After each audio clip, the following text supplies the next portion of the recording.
decía, no, por ejemplo, esta leche es buena, esta leche te va a hacer crecer, ¿no? Esta mentalidad que tenían las abuelitas. La leche para mí es bastante referente en este caso. A veces puede pasar que la información no sea de toda completa, de todo correcta. Algunos chocolates ya no son clasificados como chocolates. Uno entra a las redes sociales y cuando comienzas a ver te dicen, oye, tal producto no es tal producto, ¿no?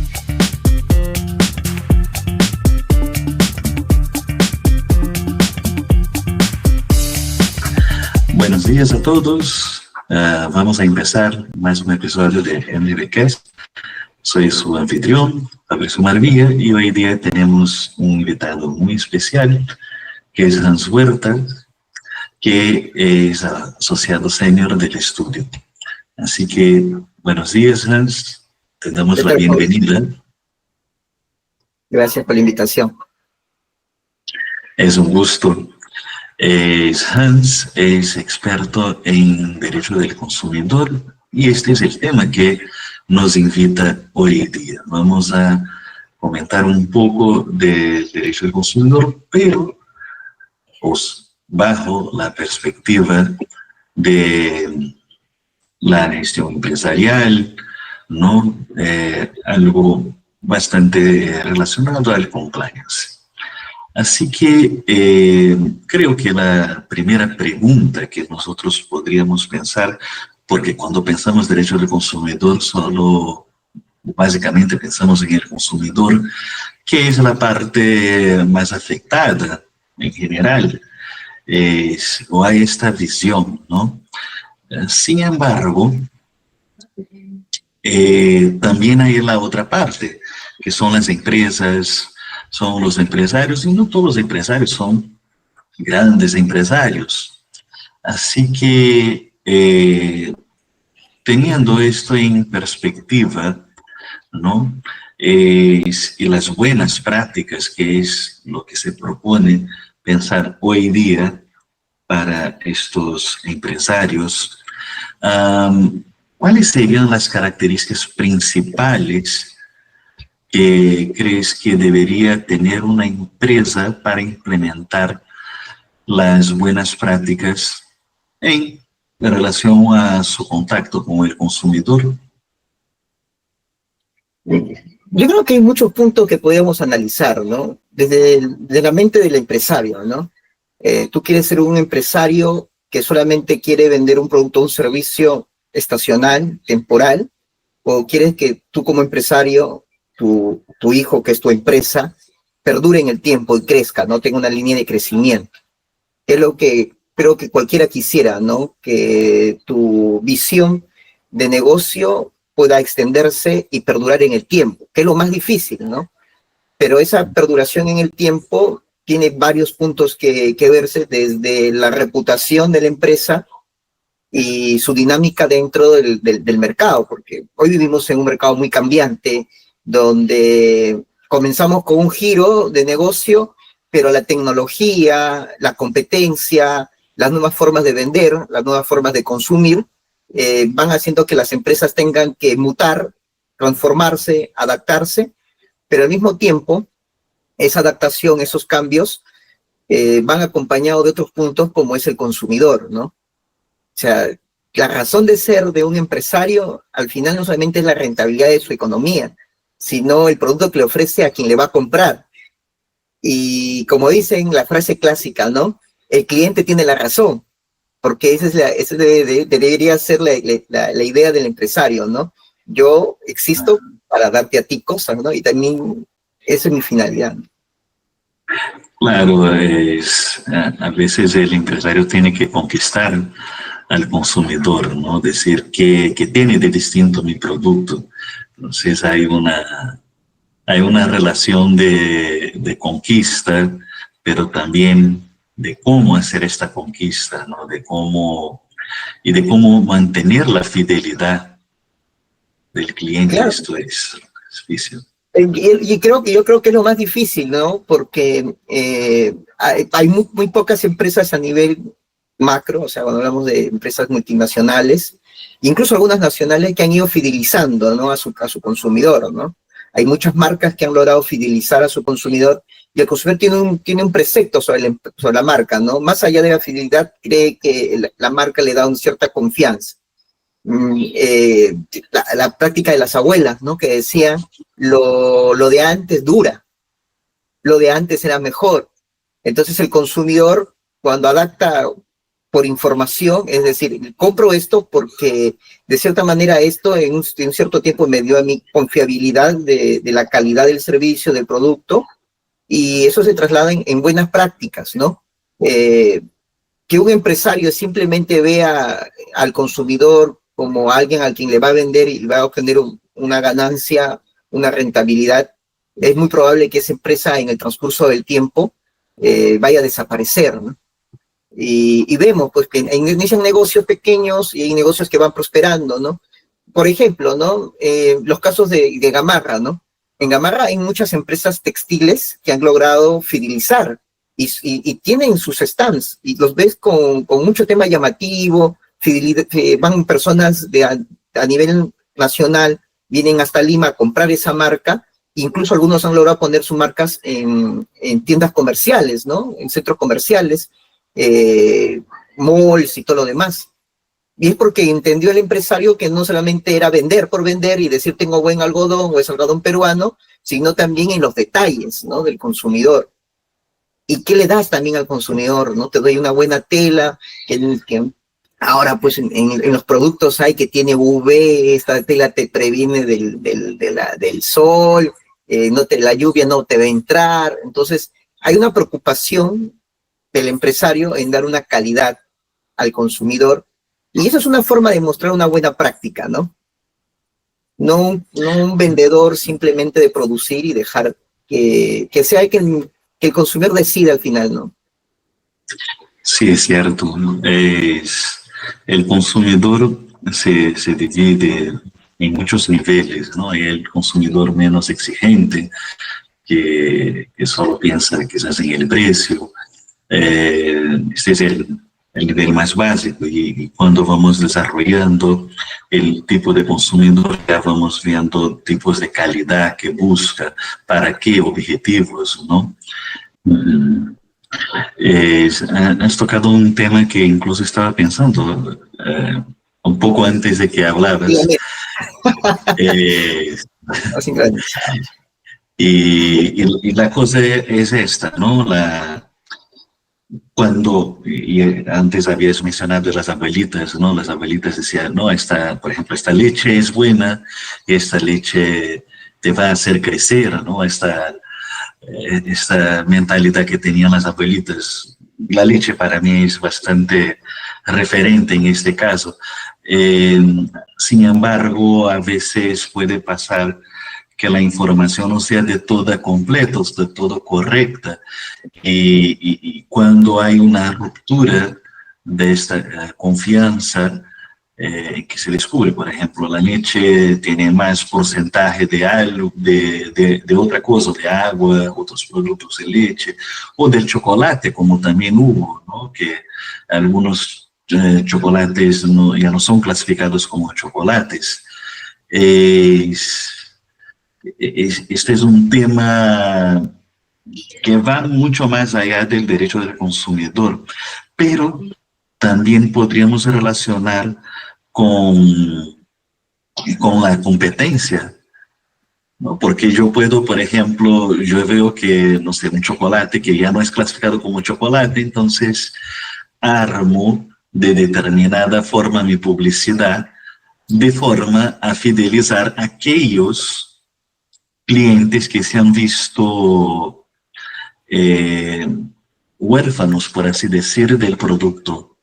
En este contexto, ¿crees que se puede hacer de alguna manera más ética o de una manera mejor, o la práctica en sí ya estaría mala? Bueno, vamos viendo que en el transcurso del tiempo la tecnología ha ayudado, ¿no? Los medios. Uno entra a las redes sociales y cuando comienzas a ver te dicen, oye, tal producto no es tal producto, ¿no? Y tanto es la información que a veces hay información falsa como información cierta y información científica, ¿no? O sea, ahora la información fluye. Y, por ejemplo, en estos temas como mencionabas del chocolate, ¿no? Donde se hacen estudios, donde se realizan, por ejemplo, tenemos la INACAL, el de calidad, ¿no? Pero no sabemos si efectivamente está cumpliendo o no su rol porque es muy poco las actividades que hace, ¿no? Para verificar, casi no se ve la actividad de oficio. Pero lo importante es cuando las empresas hacen la práctica distinta, ¿no?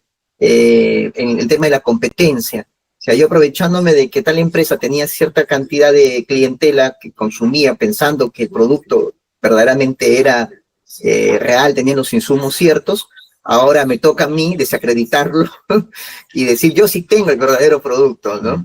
Entonces, la competencia se ha vuelto en este libre mercado, pues, de todos contra todos, ¿no? Antes incluso en las empresas todavía tenían ese tema de no tocar, me acuerdo mucho de las cerveceras, en el caso de Bacus con la empresa que entró, la brasileña, con el tema de las botellas, ¿no? Y el lúpulo, y había un tema de reputación ahí, o con el tema del internet, ¿no? Que hemos visto también el caso en este caso, por ejemplo, de Telefónica con las otras empresas nuevas de redes de fibra óptica, ¿no? Donde sacaban a las empresas algunas empresas como ratas, y aprovechaban sus características para decir acá sucede esto, en mi caso no sucede esto, ¿no? Son prácticas que al final en la libre competencia podríamos ver hasta dónde llega esta ética entre empresas, ¿no? Pero al consumidor le favorece, porque en el estudio netamente del neuromarketing, para que el consumidor acceda a un producto, lo estudian, y el consumidor peruano es un consumidor distinto a un europeo, ¿no? O a un asiático. Al consumidor latino, o especialmente al hispanoamericano, y especialmente a los peruanos, nos gusta mucho el tema de que alguien venga y lo apabulle. Sí. Que lo comercialmente, ¿no? Para que digas, me voy con él. Pero si lo ven débil, mensaje muy ético, muy delicado, no pasa nada. El empresario sabe que el consumidor no busca de que alguien vaya, lo apabulle a la otra empresa para que recién consuma. Si no le paran, ¿no? Es términos colequiales, aprovechando que esto es un podcast, no le pararía balón, no le tomaría importancia, ¿no?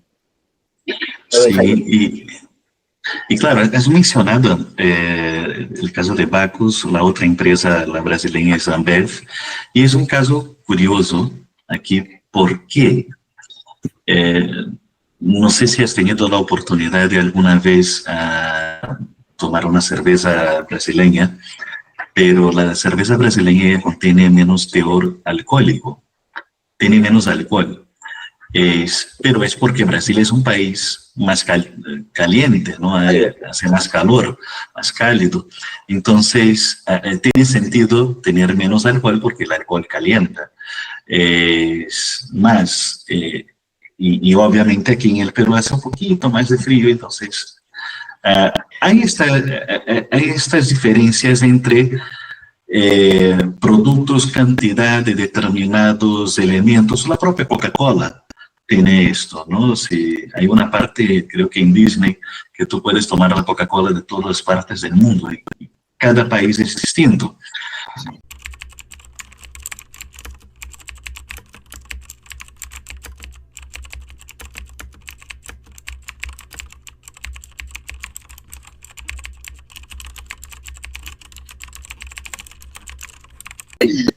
El consumismo tiene ventajas y desventajas. La ventaja principal es la masificación de la producción, la masificación de la operatividad, del crecimiento económico, pero también esto viene acompañado a veces de malas prácticas, ¿no? Y el consumidor a veces por el tiempo, porque prioriza otras cosas, ya no está priorizando, o actúa de buena fe por desconocimiento de que alguien está haciendo buenas prácticas en la producción de sus bienes que va a consumir, ¿no? No se imagina que el señor que está produciendo, porque hablamos no solamente del proveedor o el empresario industrial, sino también de la persona que siembra, que es un comerciante que vende papa, que vende cebolla, que también ofrece al consumidor, el usuario de diario, ¿no? Entonces, el que comercia, el que vende, preguntarle a quien le ha comprado, de dónde ha traído, en qué condiciones, ¿no? Es cierto, y muchas veces, hoy día con las redes sociales es un poco complicado. Determinado producto gana una mala fama por algo y no sabe si es verdad. Por ejemplo, muchas personas hablan, no, el pollo hoy día está lleno de hormonas, entonces las personas están así porque hay mucha hormona. Este es bastante frecuente. O el huevo del consumo, ¿no? El huevo que no viene de una gallina estresada, ¿no? Ahora, cuando compras también ves, ¿no? Un envase, estos huevos vienen de productas de gallinas que no están sujetas a estrés. Sí, las vacas también. Eso, ¿no? Me acuerdo de un caso antiguo, pero muy interesante, que sucedió en Brasil, pero aquí también ha cambiado un poco, que era de una red de fast food. Y lo que pasa es que la red de fast food a sus empleados daba comida normal. Comida normal, ¿no? Arroz, pollo, lo que sea. Son dos casos, mejor dicho. Y una persona que fue allá y en hora de almuerzo ha visto esta comida y dijo, pero yo quiero comer esto. Lo que los empleados están comiendo en esta red de fast food. Comida, de verdad. Y entonces hubo un movimiento entre varios consumidores y empezó a vender en la hora de almuerzo ese tipo de comida. Algunas redes de fast food hoy día en el Perú también hacen lo mismo. Específicamente una que me acuerdo que he visto. Este es un caso de adaptación dependiendo de la reacción del público, que obviamente con las redes sociales. Y lo otro también se involucra con esto y también es un fast food. Que fue el caso de una madre, esto tengo que hablar en nombre, no hay forma. Esta madre tenía una hija y su hija era vegetariana o vegana, no me acuerdo, y quería la cajita feliz. Quería la cajita feliz, pero era vegana. Entonces, y antes se tenía que comprar el Big Mac para tener la cajita feliz. Y hubo tanta confusión porque la niña quería la cajita feliz y no querían vender separado, que ha hecho un movimiento social y al final, hoy día, ya se puede comprar la cajita feliz. Necesidad de tener que comprar todo el producto no completo, el producto principal. Sí, estos movimientos de las redes, de las personas, que hoy día van a ser muy frecuentes, ¿no? Hay un movimiento en Europa muy conocido de consumidores conscientes también, como por ejemplo, yo descubro que esta empresa utiliza mano de obra, trabajo semi-esclavo, entonces la gente ya no compra de esta empresa. Hay varios casos así. Entonces, ¿cómo gestionar su buena fama, por así decir, en las redes y sin de que esta manera dejes de escuchar a tu cliente? Es una relación difícil.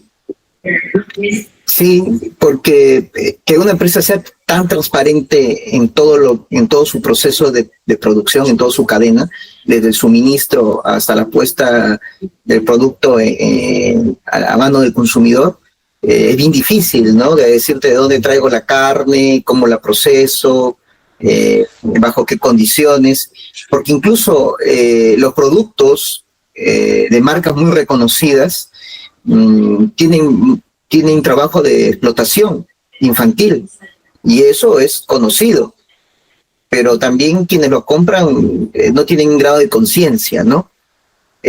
Ahora se hablan de una nueva generación con mucha conciencia, con mucha conciencia, porque también las redes van mostrando, como el caso del conejito y el tema de las empresas de cosmetológicas, ¿no? Que ven todo el tema de cosmetología, cosas para mujeres, y veían que hacían prácticas pues con animales, y hoy los jóvenes tienen mucha sensibilidad con el tema de los animales y el medio ambiente. Entonces, saber identificar qué utiliza la empresa para sacar un producto es de suma importancia.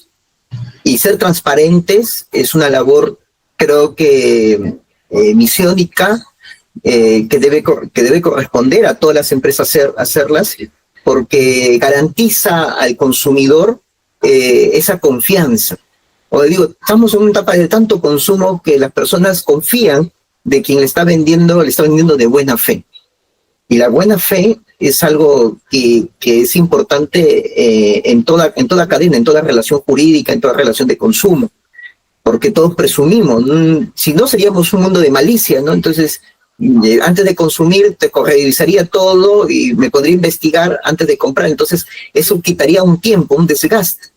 Entonces, si actuamos de buena fe en la práctica del consumidor y las empresas actúan de buena fe, eso genera fidelidad, genera confianza, y evitaría pues estas situaciones en las redes sociales de que se hagan masivos videos que pongan en una situación muy difícil a la empresa, ¿no? Decir, mira, yo te he demostrado que tú generas explotación infantil, que tú practicas con animales, que los productos que tú pones no son, sino vienen de mezcla, como en un tiempo hablaban del arroz de plástico, como en un tiempo hablaban de productos que eran manipulados o eran mezclados, con el único objetivo de que la empresa rentabilice. Entonces, creo que el llamado al compliance empresarial frente al consumidor es generar confianza, seguir manteniendo la buena fe.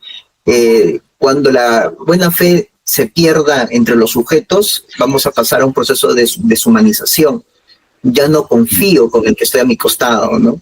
Entonces, eso va a quebrar mucho más la economía, porque la gente se va a abstener de comprar, se va a restringir, entonces va a limitar. Entonces, esa dinámica de producción de cosas donde fomenta la empleabilidad, donde fomenta todo, al final va a ir quebrando, porque la gente ya no va a tener esa misma expectativa de lo que estaba esperando. Y ahí va a venir ese pequeño quiebre, ¿no? Va a venir ese quiebre que nadie espera que se dé. Hans, nosotros podríamos estar aquí hablando horas y horas, pero para cerrar me gustaría que brindara sus últimos pensamientos, tus últimas palabras. Yo siempre encantado con este tipo de participaciones y tomaría mucho tiempo, pero estamos en un momento muy difícil en todos los ámbitos, y en el ámbito principal de la economía y el consumidor, creo que lo más importante es que las empresas asuman su responsabilidad.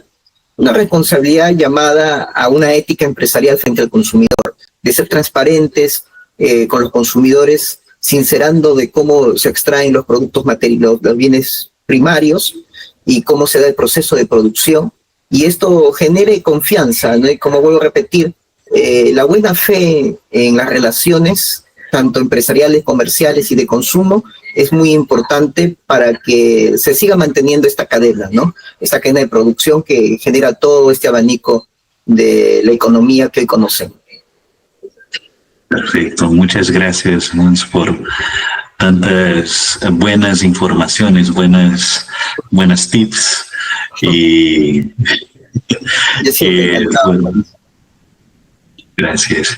Entonces, bueno, terminamos por hoy día este episodio de NGBcast.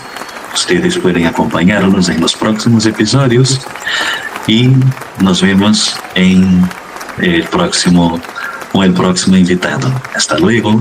Hasta luego, cuídense.